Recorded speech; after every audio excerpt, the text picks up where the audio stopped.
అన్నారు.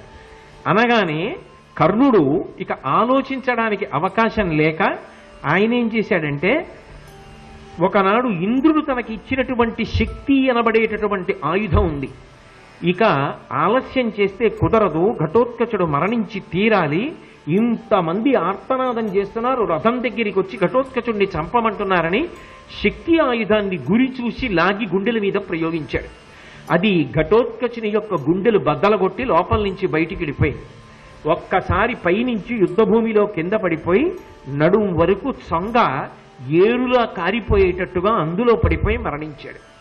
పాండవ సైన్యమంతా కాకావికలై చల్లాచెదరైపోయింది. అర్జునుడు, భీమసేనుడు, ధర్మరాజు ఇటువంటి వాళ్ళందరూ కూడా తలలు వంచుకుని దుఃఖంతో బాధతో నిలబడిపోయారు. ఘటోత్కచుడంటే పాండవులకు అంత అండగా నిలబడి యుద్ధం చేసినవాడు. ఘటోత్కచు